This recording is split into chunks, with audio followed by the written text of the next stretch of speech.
한 주가 또 빨리 지나갔습니다. 생각해 보니까 벌써 3월도 이제 둘째 주고요. 벌써 3월 조금 있으면 다 가고 4월을 맞이하는데 직원의 준비하다 보니까요.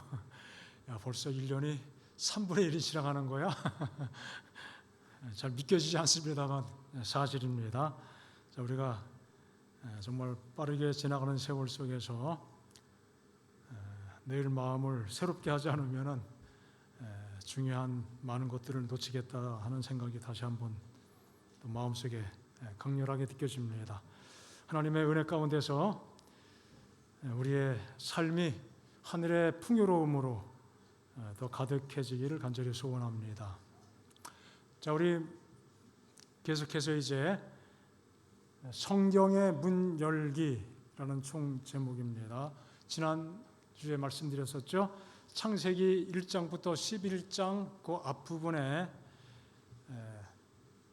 창세기 11장까지 그리고 12장부터는 이제 마지막 장까지 아브라함의 부르심과 그 다음에 요셉 이야기까지 그 한 가문의 이야기가 기록이 되어 있고 11장까지는 아주 중요한 그 하나님의 백성들이 생성되기 전에 그 앞에 하나의 서론적인 부분이라고 할 수 있는데요. 성경에 포함된 중요한 주제들이 창세기 1장부터 11장까지 다 포함되어 있고 녹아 있다는 사실을 말씀드렸습니다. 그래서 11장까지 내용을 잘 이해하면은 성경 전체 내용을 다 이해할 수 있습니다.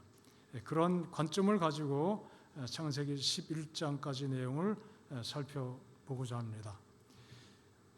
성경의 문 열기라는 제목의 책이 있습니다. 그 내용의 그 책의 내용을 가지고 말씀을 나누는 것은 아니지만 그런 제목의 책이 있더라고요. 그래서 어쨌든 성경 개론에 관련된 책인 것 같은데 어쨌든 동일한 제목을 가지고 성경 말씀을 함께 나눠보고자 합니다. 오늘은 두 번째 이야기입니다. 창조에 대한 두 번째 이야기. 하나님께서는 우리 모든 사람들의 인생의 무엇이다?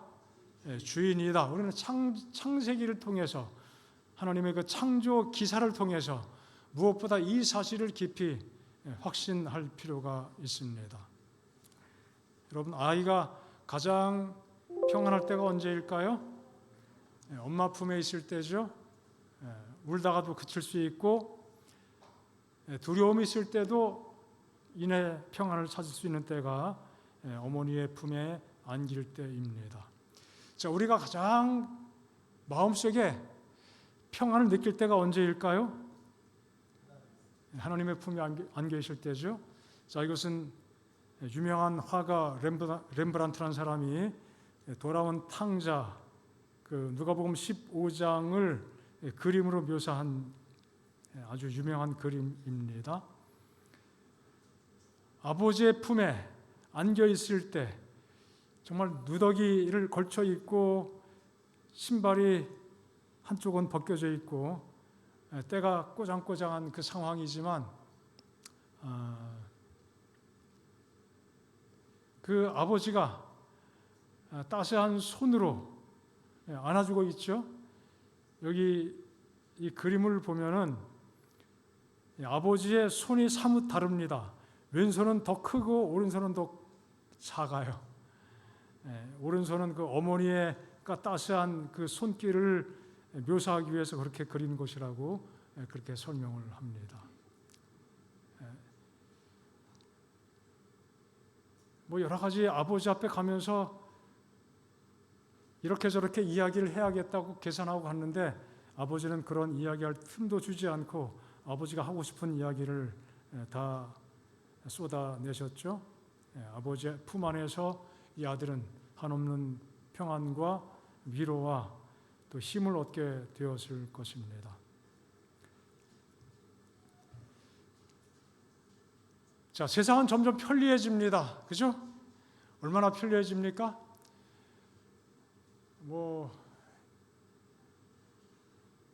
빨래도 기계가 다 해주고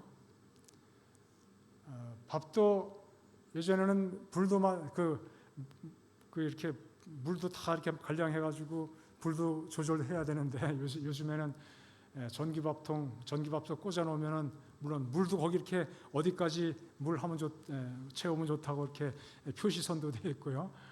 그냥 붓고서 그냥 밥 한 번도 안 해본 사람도 이렇게 보면서 하면 잘 됩니다. 전기 꽂아 놓으면은 자기가 알아서 뭐 김도 빼주고 다 편리하게 되죠. 자동차도 얼마나 편리해지는지 모릅니다. 정말 편의 사양들이 얼마나 많이 거기에 장착이 돼서 편리하게 운전할 수 있도록 도와주는지 모릅니다. 그런데 편리하다고 평안하게 됩니까? 편리한 것과 평안은 전혀 다른 별개의 문제입니다. 우리는 세상살이가 편리해지고 있지만 평안을 찾지 못하는 사람들이 너무나 많이 있습니다. 우리는 뭐 그 세상의 문명의 혜택을 넉넉히 누릴 만큼 다 갖춰주지 못했을지라도, 다시 말해서 세상살이가 조금 편하지 못하고 불편할지라도 적어도 하나님 안에 우리 마음을 완전히 두고 살 수 있다면은 우리는 곧 평안을 얻을 수 있습니다. 그런 평안이 우리 모두의 것임을 인하여 하나님께 감사합니다. 그런 평안을 마음속에 누리시는 귀한 안식일 되기를 바랍니다. 하나님께서 우리의 삶의 주인이심을 정말 깨닫게 될 때, 확신하게 될 때 우리 마음속에 참된 평안이 넘치게 될 것입니다. 자, 혹시 이런 표현이 어디 있는지 알아맞힐 수 있는 분이 계신가요?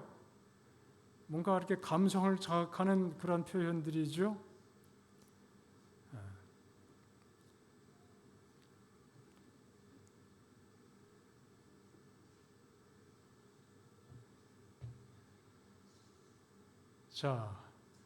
자, 이게 어디 있는 건가 하면요, 한강 다리, 양화대교, 마포대교, 한강대교, 그 다리에 생명 프로젝트, 소위 자살을 방지하기 위해서 유명한 인사들이 만든 문구를 이렇게 붙여놓고 그 앞을 지나가게 되면 불이 반짝 켜지면서 이런 글씨가, 이런 문장이 보이게 되도록 고안을 해 놓았습니다. 2012년인가요? 벌써 12년 정도 지나간 상황인데, 자, 이런 문장들을 보면서 자살을 하기 위해서 이 다리에서 자살하는 사람들이 굉장히 많습니다. 엄청나게 많은 사람들이 애꿎게 이 다리에 올라가 가지고 뛰어내리고, 그래서 이 사람들을 건지기 위해서 또 다른 사람들이 고생을 하는 일들을 꽤 많이 하고 있습니다.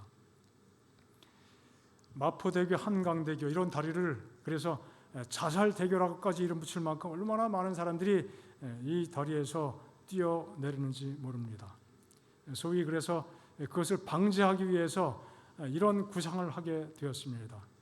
생명의 다리 프로젝트라고 하는 특별한 구상이었습니다. 뭔가 감성적인 메시지로 사람들의 마음에 위로를 주고 또 마음을 다시 한번 돌이키게 하고 그런 목적을 가지고 이렇게 했습니다. 그래서 관광 명소가 됐다는 거예요. 그런데 어떤 결과가 나오는가 하면은 이런 소식을 듣고 사람들이 한번 가보고 싶다, 그래서 사람들이 많이 몰리는데 오히려 그 전보다 뛰어내리는 사람들이 훨씬 더 많아졌다는 것입니다. 이런 데 관심을 가지고 이런 것을 보고 위로를 받는 것이 아니라 힘을 얻고 용기를 얻게 되는 것이 아니라 오히려 이것을 만든 다음에 1년 동안 투신한 사람들이 4배나 많아졌다. 한두 사람도 아니고요. 역효과가 나타난 것인죠. 그래서 생명의 다리 딜레마라는 말이 나오기도 했습니다. 소위 심리학자들이 말하는 배꼽 효과라고요. 뭔가를 자꾸 생각하지 않으려고 하면 자꾸 더 생각이 나고, 생각을 하게 되면 더 많이 떠올리게 되고, 자살하지 말아야지 하면 어떻게 해요? 자살하려고 하는 생각이 점점 더 많이 떠오르게 된다는 거예요. 그리고 이런 글귀들이 효과가 전혀 없었다는 것이죠. 그리고 이 많은 문구 중에 대부분은 소위 우리나라의 저명 인사들이 고안해낸 문장입니다.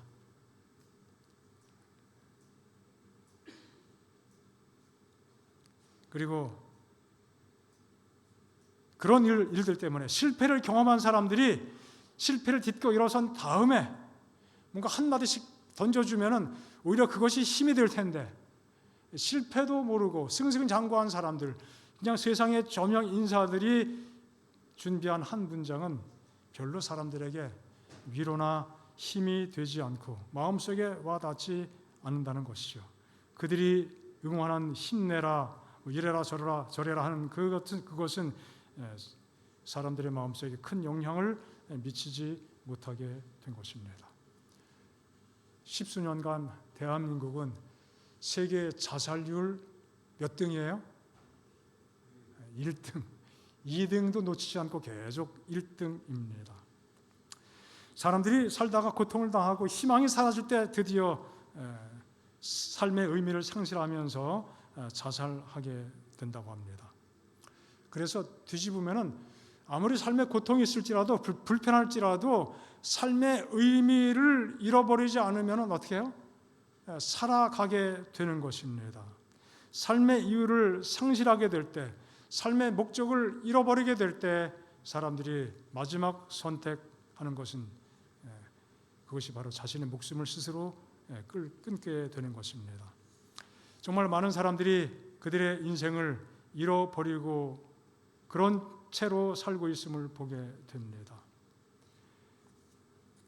우리의 삶의 주인이 누구인지 깨닫지 못하게 될 때, 우리 인생의 주인이 누구이신지 그 중요한 사실을 잃어버리게 될 때, 잊어버리게 될 때 우리는 삶의 길을 잃어버리게 되고 방황하는 인생을 살 수밖에 없습니다. 우리는 삶의 주인이 누구인지를 알기 때문에 참 얼마나 큰 은혜를 입고 사는지 알 수 없습니다. 항상 기뻐하라, 쉬지 말고 기도하라, 범사에 감사하라. 이거 예수님 안 믿으면 이것이 가능할까요? 항상 기뻐하고 쉬지 말고 기도하면서 범사에 어떤 상황에 어떤 환경에 처해 있든지 간에 감사하라. 자, 이것이 하나님의 뜻입니다. 그렇죠? 이렇게 사는 것이 하나님의 분명한 뜻인데 사람들은 너무나 비참한 모습으로 살다가 스스로 목숨을 끊는 일들이 얼마나 많아지는지 알 수 없습니다. 그렇게 비참하게 사는 사람들의 모습을 하나님께서 보실 때 하나님이 얼마나 슬퍼하실까요? 마치 자녀가 사는 게 너무 힘겨워하고 고통 가운데 몸부림칠 때 그 부모가 얼마나 마음속에 아픔이 크겠습니까? 또 반면에 자녀가 잘 되고 행복하게 잘 살면은 부모는 안도하게 되고 행복하게 되지요. 하나님의 백성들이 이 땅에 사는 하나님의 형상을 따라 지음받아 살고 있는 사람들이 기뻐하고 감사하는 삶을 살 때 하나님께서 얼마나 또 행복하시겠습니까? 우리가 하나님의 행복, 하나님께서 행복하도록 느낄 수 있도록 해주는 그러한 자녀가 될 수 있음에 하나님께 정말 감사합니다. 자, 우리가 잘 아는 가을에 어울리는 가곡입니다. 10월의 어느 멋진 날에 살아가는 이유, 꿈을 꾸는 이유 모두가 너라는 걸, 내가 있는 세상 살아가는 동안 더 좋은 일은 없을 거야. 10월에 어느 멋진 날에, 10월은 아니지만 더 바라면은 죄가 될 것 같다. 그런 감성적인 표현을 이 가사가 전해주고 있죠. 이렇게 아름답게 살고 싶은 그 소망을 이 노래가 표현해주고 있습니다. 하지만 이렇게 노래한다고 해서 이런 모습으로 살 수 있게 되는 것은 아닙니다. 현실이 우리를 가만두지 않고 수많은 사람들이 현실에 매몰되어서 고난 가운데, 절망 가운데 살고 있습니다. 정말 행복한 삶을 사는 것이 얼마나 중요한지, 우리가 또 어떻게 행복하게 살 수 있는지 그 큰 숙제가 아닐 수가 없습니다. 우리는 분명히 압니다. 하나님 안에 있을 때, 하나님 그리스도 안에서 우리는 분명한 행복을 누리며 살게 됩니다. 자, 10월에 어느 멋진 날에 이 노래 가사말처럼 행복하게 살 수 있게 되려면 중요한 것이 무엇일까요? 여기 보니까 보시기에 심히 좋았더라, 또 보시기에 좋았더라. 하나님께서 사람을 지으시고 하나님의 형상을 따라 이 땅에 사람을 지으시고 그들이 살아가는 그 환경을 만드시면서 보시기에 아주 좋아하시고 행복하셨습니다. 하나님께서 만들어 놓으신 다음에 어떻게 하신 거예요?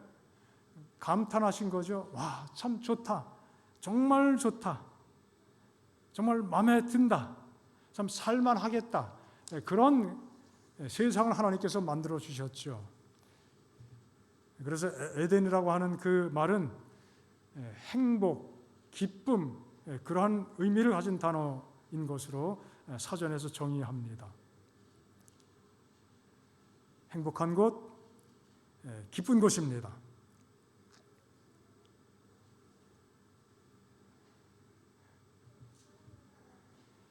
정말 하늘의 기쁨이 충만한 곳이었습니다. 그런데 그 기쁨이 깨어지는 순간이 오게 되죠. 사탄의 유혹 때문에 선악과 열매를 따먹게 되고 하나님을 등지게 되었습니다. 그것을 먹는 날에는 너희 눈이 밝아 누구같이 된다? 하나님과 같이 된다. 인생의 주인이 하나님이었었는데 이제는 인생의 주인이 누구라고 착각을 하게 만든 거예요. 인간 스스로가 인간의 인생의 주인인 것처럼 착각하게 만든 것입니다. 내 인생의 주인이 하나님이 아니다. 내 자신이 너 인생의 주인이다.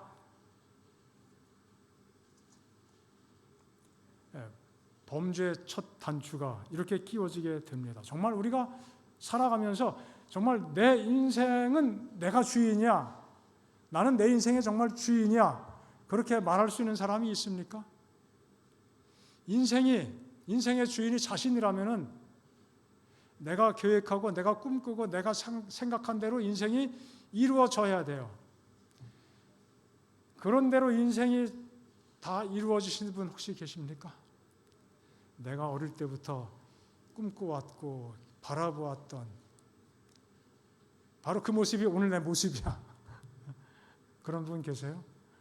꿈꾸었던 모습하고는 아마 많이 다른 모습으로 살아가고 있을 것입니다. 마귀가 준 이 말은 사람들에게 관심을 끌고 혹하게 했지만 이건 전적으로 틀린 말이에요. 그죠? 주인이 누굽니까? 너희 눈이 밝아 하나님과 같이 된다? 내가 내 인생의 하나님이다, 주인이다? 그럴 줄 알았지만 깜빡 넘어갔습니다.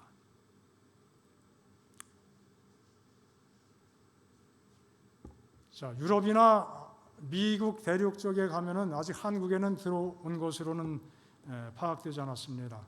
소위 사탄교회라고 존재합니다. 교회 이름 지금 참 특이하죠? 아니, 사탄교회가 있을 수 있어? 뭐 교회라고 하는 그 용어를 우리가 생각하는 그러한 뭐 거룩하고 이상적인 용어로 쓰지 않고 그냥 사람들이 모인 곳, 그 정도로만 생각하면은 사탄교회도 가능한 것 같습니다. 무슨 교회가 있다고요? 사탄교회. 비블리아 사타나, 세이타닉 바이블, 사탄경이에요. 사탄경. 사탄교회도 자기들의 바이블 성경이 있어요. 우리가 읽는 성경하고는 전혀 다른 것이죠. 이 사탄경의 첫 문장이, 이 성경의 첫 문장은 무엇입니까? 태초에 하나님이 천지를 창조하시니라. 사탄경의 첫 문장은 내가 내 삶의 주인이다.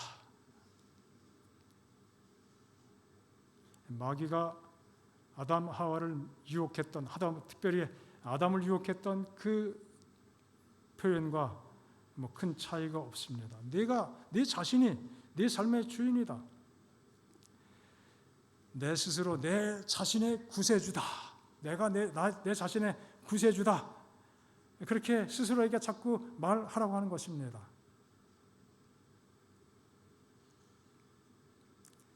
내가 생각하고 내가 내 자신이 내 머릿속에 그 개념을 저장하고 있는 그 하나님은 아마 내 자신일 거야.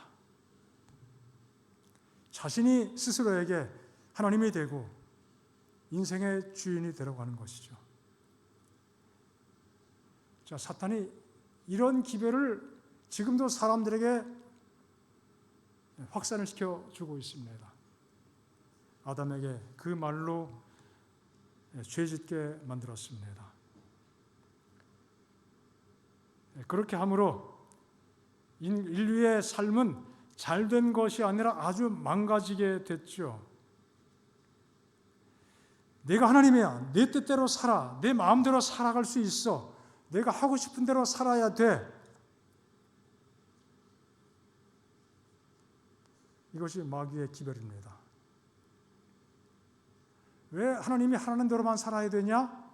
내 하고 싶은 대로 살아. 내가 내 삶의 주인이기 때문에. 하지만 우리가 우리 인생의 주인이 될 수 없는 이유가 있습니다. 또 주인이 되어서도 안 되는 이유가 있습니다. 왜 그래요? 우리에게는 주인 될 능력 자체가 없기 때문입니다.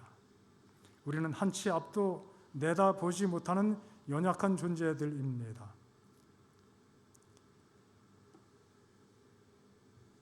내일 일을 너희가 안다 모른다. 이건 하나님 믿는 사람도 마찬가지입니다. 내일 일을 알 수 있는 사람이 없습니다. 하나님께서 알지 못하게 만드셨습니다. 알면은 행복해질까요? 불행해질까요? 알면은 굉장히 좀 불행에 처할 가능성이 훨씬 더 높지 않겠습니까? 내일도 알지 못하는 사람이 어떻게 인생의 주인이 될 수 있을까요? 하지만 마귀는 끊임없이 사람들을 향하여 그 개인들이 자신의 주인이라고 믿게 만들고 그렇게 생각하도록 만들고 있습니다. 세상에 끊임없이 많은 위험이 닥칩니다. 대형 사고들이 터지게 됩니다. 끔찍한 일들이 얼마나 많이 일어나는지 모릅니다. 그런 사고가 있을 때마다 많은 사람들이 희생을 당합니다. 만약 그들의 삶의 주인이었다면 그런 일을 당하지 않고 피할 수 있었겠죠. 얼마 전에 우리가 뉴스를 통해서 다 봤습니다. 경부고속도로에서 대형 트럭이 지나가는데 바퀴가 여러 개 달린 거잖아요. 바퀴가 빠졌어요. 그 뉴스를 보니까 바퀴가 그냥 거대한 사람 키만한 바퀴인데 그냥 쾅쾅 튀더라고요. 튀다가 왔다 갔다 하다가 그냥 그 중앙분리대 반대쪽으로 넘어가서 어떻게 했어요? 달려오던 버스 정면을 가격하면서 버스 안으로 들어가잖아요. 그리고 버스 저 뒤쪽 가서 바퀴가 맞았어요. 여러분 다 보셨죠? 웬만한 분들. 오늘 그렇게 될 거라고 예측이나 한 사람 있을까요? 다 그런 일이 없을 거라고 생각하고 집을 나왔습니다. 우리가 내일 일을 알 수 있다면 사실 하나님을 안 믿어도 될지 모르겠어요. 굳이 믿을 이유가 없을 수도 있겠죠. 자, 내일 일을 모른다면 하나님을 어떻게 해야 돼요? 믿어야만 되는 것입니다. 내 인생의 주인이 내가 아니기 때문에.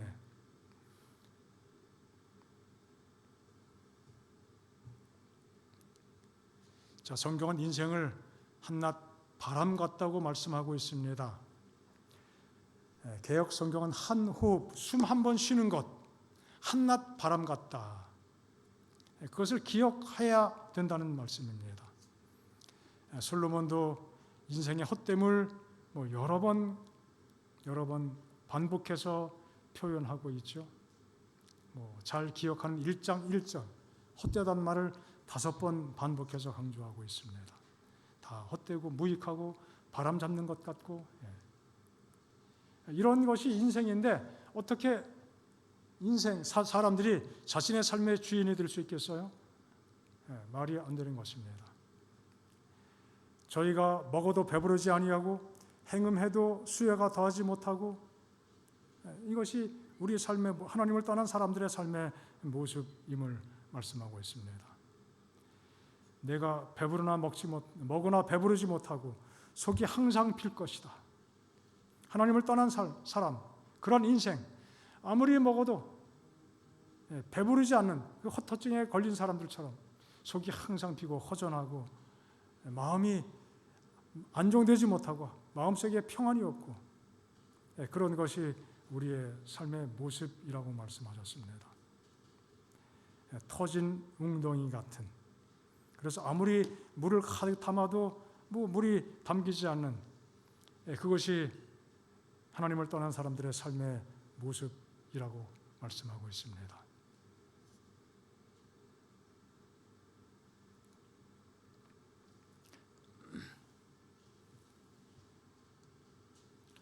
차동엽이라고 하는 신부님이 저술한 책입니다. 꽤 오래전에 출간된 책인데 12년인가요? 내 가슴을 다시 뛰게 할 잊혀진 질문. 여기 16가지 질문이 나와 있는데, 이 질문은 소위 별명, 이름의 성이 돈으로 바뀐 사람, 돈으로 바꿔 불린 사람이 있습니다. 누구죠? 이병철 삼성 창업자를 사람들이, 제가 어릴 때부터 들었습니다. 무슨 병철요? 돈병철. 자, 그분이 마지막에 이제 암으로 돌아가시게 됐죠. 암으로 돌아가시기 한 달 전쯤 그가 친필로, 아주 명필이더라고요. 그 친필로 24개 질문을 기록해서 한 신부님에게 전달해 줬는데, 그 질문들이 24개였습니다. 그런데 그분이 아주 속히 더 악화되었기 때문에 질문에 대한 답을 그 개인적으로 전해줄 시간이 없었어요. 그래서 그분이 그 질문지를 이 차동엽이라고 하는 신부님에게 전달해 줬습니다. 그래서 나중에 이 질문에 대해서 답을 하는 형식으로 책을 만들었습니다. 이것이 바로 보이는 책입니다. 내 가슴을 다시 뛰게 할 잊혀진 질문. 여기 주로 이제 자기 존재에 관련된 중요한 질문, 또 신앙적인 관점에서 생각할 수 있는 그러한 질문들을 몇 개를 24개를 했는데, 이런 내용들입니다. 인생이 왜 그리 고통스러운가? 어려운 일이 생겼을 때만 하는 무슨 기도? 얌체 기도. 이분이 표현한, 평상시 기도 안 하다가 아이고 어려운 일이 생기면 그때 아이고 하나님 찾아요. 무슨 기도예요 그건요? 얌체 기도. 얌체 기도도 하나님이 응답하실까? 이 세상에 신이 있다면 도대체 어디 숨어 계시냐? 악한 사람이 부귀영화를 누리는 사례는 대체 이게 뭐냐 이거예요. 지구 정말 진짜 있는 건가? 그리고 그게 인생의 본연에 관계된 또 신앙적이고도 또 실존적인 질문들을 주고 있죠. 그리고 질문 16번째 질문이 이것입니다. 아마 제일 마음속에 캥기는 게 있는 그런 질문일지도 모르겠습니다. 성경에 부자가 천국 가는 것을 약대가 바늘구멍에 들어가는 것에 비유했는데, 부자는 악인이란 말인가요? 대한민국 최고 부자 아닙니까? 최고 부자였는데, 성경 보니까 뭔가 마음이 껄떡지근해요. 부자가 천국을 못 간다? 약대가 바늘기 들어가는 것보다 더 어렵다. 나는 천국에 절대 못 들어가는 악한 죄인인가? 아마 그런 생각을 했는지도 모르겠죠.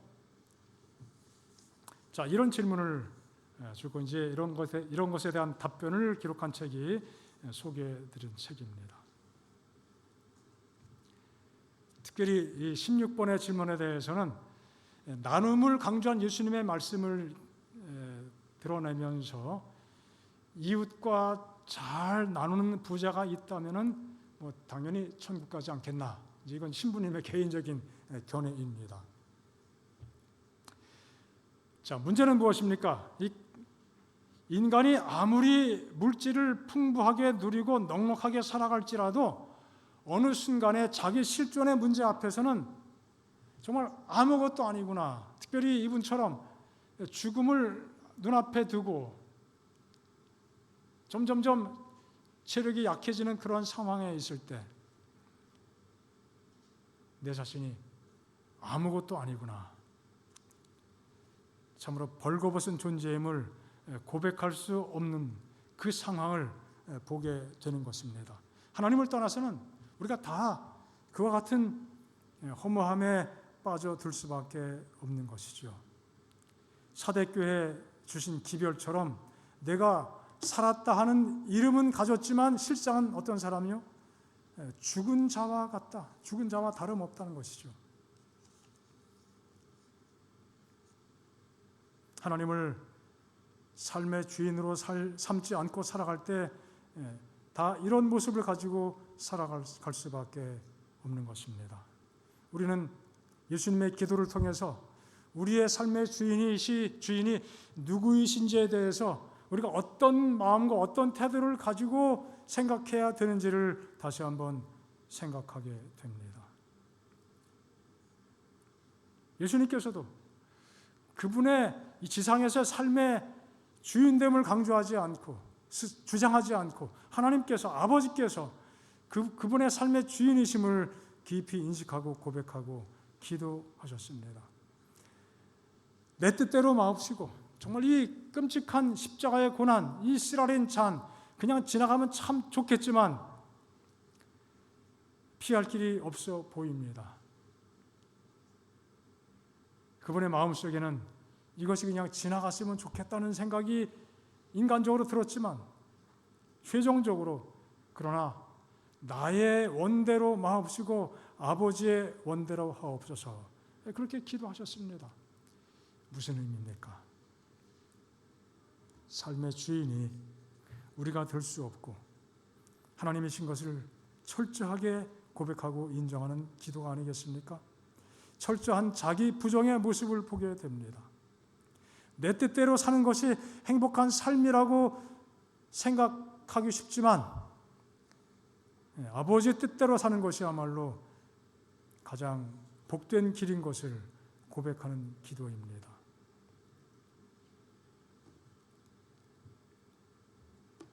자, 코끼리의 사진입니다. 코끼리가 어린 코끼리입니다. 양 다리가 밧줄로 묶여 있습니다. 빨간 원에 들어있는 것은 날카로운 꼬챙입니다. 혹시 태국 여행 가셔서 코끼리 트레킹 해보신 적이 있으신가요?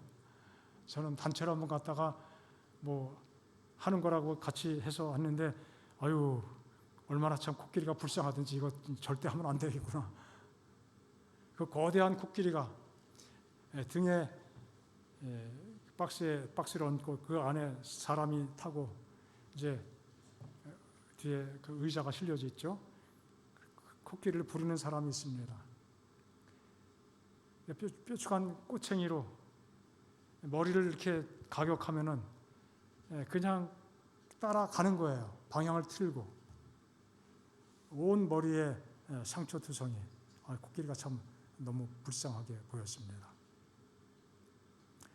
자, 코끼리는 정말 무서운 짐승이에요.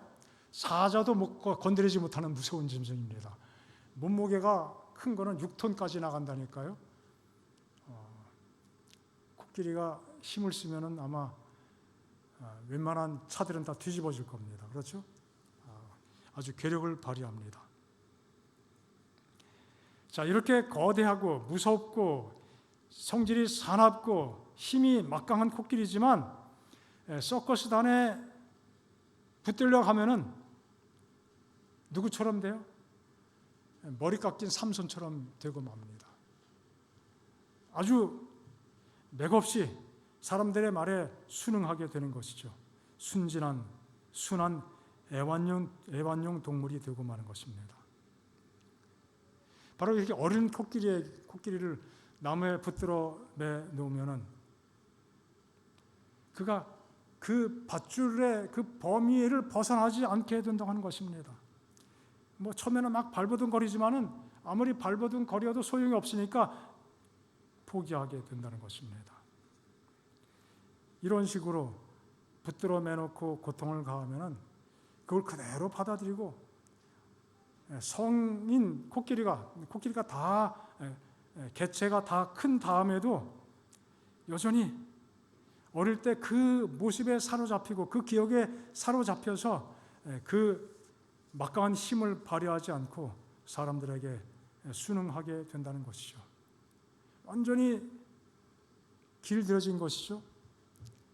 패배와 좌절감이 그 마음속에 가득 차게 되었고 그의 모든 것에 대한 발목을 잡아버리게 된 것입니다. 사람의 놀이감이 된 것이죠. 내가 누구인지 모르고 사는 거예요. 내가 코끼리구나, 내가 힘이 세구나, 그 자체에 대한 인식이 완전히 사라지게 된 것입니다. 정말 이것은 위대한 말씀입니다. 태초에 하나님이 천지를 창조하시니라. 내 삶의 주인이 하나님이시다. 내 인생의 주인이 하나님이시다. 정말 이 말씀이야말로 우리가 믿음으로 말미암아 살고 믿음으로 말미암아 구원받게 된다는 그 사실을 우리에게 여실히 선포하는 가장 중요한 첫 단추 같은 말씀이 되는 것이죠. 태초에 하나님이 천지를 창조하시니라. 이 귀한 말씀을 마음속에 인정하고 고백하게 될 때 우리는 인생의 첫 단추를 바르게 끼운 것이지요. 집마다 지은 이가 있으니 만물을 지으신 이는 하나님이시니라. 모든 것을 지으신 분 하나님이시고 내가 하나님 은혜와 하나님의 은총 아래에서 이 땅에 존재하게 되었다는 사실, 성경이 우리에게 강조해주는, 가르쳐주는, 교훈해주는 첫 번째 기별입니다. 우리 각자의 삶의 주인이 누구인가를 깨닫게 해주는 매우 중대한 말씀이 아닐 수가 없습니다. 마귀는 사람들을 향하여 내 자신이, 내 스스로가 내 삶의 주인이라고 끊임없이 속삭이고 그 속삭임에 순응하기를 기대하고 있습니다. 하지만 그것이 가장 큰 문제이고 그것이 가장 근본적인 죄악임을 우리는 창세기를 통해서 보게 됩니다. 우리는 하나님으로부터 떨어져 나가면 살 수가 없는 것이죠. 하나님을 떠나가면 곧 죽음인 것입니다. 인생이 허무한 것이고 아무것도 없는 것입니다. 우리가 죄 때문에 고통스러운 세상을 살고 인생의 허망함을 다 겪고 살지만은 하나님은 예수님을 이 땅에 보내주시고 그분의 십자가의 죽음을 통해서, 대속의 죽음을 통해서 죄값을 치르고 이 죄의 문제를 해결해 주셨습니다. 2000년 전 골고다 언덕에서 십자가에 달려서 고통 가운데 돌아가신 그 주님의 죽으심의 그 장면, 얼마나 참 엄숙하고 감사하고 놀라운 일입니까? 하나님의 크신 사랑을 우리 마음속에 또 깨닫게 해주는 아주 중대한 장면입니다. 우리에게 말씀하셨습니다. 자기 땅에 오매 자기 백성이 영접지 아니하였지만 영접하는 사람, 그 이름을 믿는 사람들에게는, 우리 모두에게는 하나님의 자녀가 되는 권세를 주셨다. 하나님께서 우리의 삶의 주인이십니다. 하나님은 나 자신보다 나에 대해서 더 세밀하게, 더 정확하게 아시는 분이십니다. 내가 필요한 것이 무엇인지 나보다 더 잘 아시는 분이 누구세요? 하나님이십니다. 우리는 그 사실을 인정하면서 하나님의 말씀으로 우리의 삶을 살아가는 일에 좀 더 많은 관심을 가져야 되겠습니다. 우리 하나님은 우리의 아버지이십니다. 가장 좋은 것을 주시기를 기뻐하시는 아버지이십니다. 그 하나님께서 우리에게 주신 모든 말씀을 우리 마음속에 받아들이고 이것이야말로 나에게 필요한 기별이구나. 하나님이 나에게 정말 깨닫고 순종하며 살기를 원하시는 그런 말씀이구나. 그런 마음의 자세를 가지고 하나님의 말씀을 받아들이며 그렇게 살아가게 되기를 바랍니다. 주님께서, 하나님께서 우리의 삶에 또 우리 인생의 참된 주인이시기 때문입니다. 죄 가운데 잃어버린 바 된 우리의 삶의 방향도 하나님의 은혜 가운데 다시 한번 회복하고 그렇게 찾고 앞으로 나아가는 삶이 되시기를 바랍니다. 주님께서 기대하시는 참된 삶의 길이 우리에게 주어졌음을 무한히 감사하면서 기쁨과 헌신의 마음으로 주님을 바라보고 또 이 안식일 하나님을 예배하는 우리 모든 성도가 되시기를 바랍니다.